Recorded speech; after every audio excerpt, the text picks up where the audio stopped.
एक बार एक शिकारी शिकार करने के लिए जंगल में पहुंचा।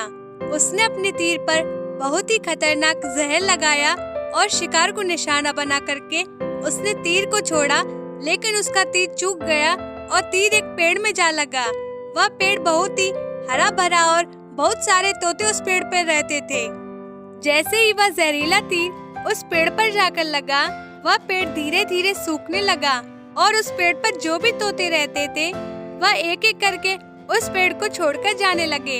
उस बड़े से पेड़ के कोटर में एक बहुत ही बूढ़ा तोता रहता था, जो बहुत ही धर्मात्म और अच्छे मन का था। सभी तोते उस पेड़ को छोड़कर जाने लगे थे, लेकिन वह बूढ़ा तोता जाता था, दाना लेके आता और उसी कोटर में आकर के बैठ जाता था, परंतु उस पेड़ को छोड़ने को तैयार नहीं था। बूढ़े तोते के साथियों ने कई बार आकर के उसे समझाया कि यह पेड़ सूख रहा है और किसी दिन गिर भी जाएगा, चलो किसी और पेड़ पर चलकर रह जाए, परंतु वह बूढ़ा तोता वहाँ से जाने को तैयार नहीं हो रहा था। अब यह बात देवराज इंद्र तक पहुँची। उन्हें बताया गया कि एक तोता है, वह जिस पेड़ पर रहता है उस पेड़ पर एक जहरीले तीर लगने के कारण सूखने, गिरने और खत्म होने के कगार पर आ पहुँचा है, और एक बूढ़ा तोता अभी भी वहीं रह रहा है। वह दाना लेकर आता है और वहीं पर रहता है, जबकि उस जंगल में बहुत सारे पेड़ हैं, लेकिन वह उसी पेड़ पर रह रहा है। देवराज इंद्र प्रकट हुए और उस बूढ़े तोते से कहने लगे कि आप बहुत धर्मात्म हैं, बहुत ही अच्छे मन के हैं, लेकिन आप इस पेड़ को छोड़कर किसी और पेड़ पर चले जाइए, क्योंकि यह पेड़ कुछ ही दिनों में गिर जाएगा। तालाब के पास में बहुत बड़े बड़े हरे भरे पेड़ हैं, बड़े बड़े कोटर हैं, उन पेड़ों पर फल भी लगे हुए हैं, उन्हें वहीं पर तोड़कर खा सकते हैं, परंतु यहाँ से आप चले जाइए।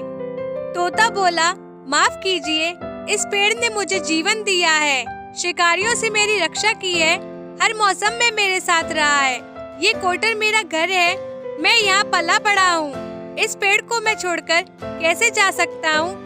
इस पर संकट आया है तो क्या मैं इसे छोड़कर चला जाऊँ? मैं ऐसा कभी नहीं कर सकता। देवराज इंद्र तोते की इस बात से बहुत ही प्रसन्न हुए। उन्होंने तोते से कहा, मैं आपकी इस बात से बहुत ही खुश हूँ, मांगो जो आपको मांगना है। उस बूढ़े तोते ने कहा, मुझे बस इतना मांगना है कि जिस पेड़ ने मुझे जन्म दिया, जहाँ मैं रहा पला बड़ा, जिसे आप मेरा जन्मभूमि कह सकते हो, आप इसे फिर से वैसा ही हरा भरा कर दो जैसा यह था। देवराज इंद्र ने अमृत से उस पेड़ को सींच दिया और पहले की तरह हरा भरा कर दिया। अब वापस से उस पेड़ पर आकर के बाकी तोते रहने लगे। वह बूढ़ा तोता कुछ समय तक और जिंदा रहा, फिर उसकी मृत्यु हो गई, वह स्वर्ग में चला गया।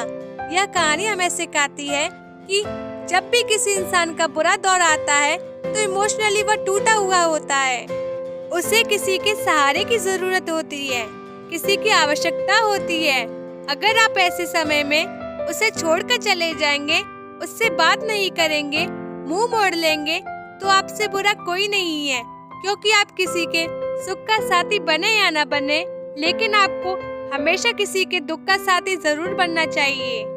तो दोस्तों, आपको कैसी लगी हमारी कहानी? कमेंट करके जरूर बताएं।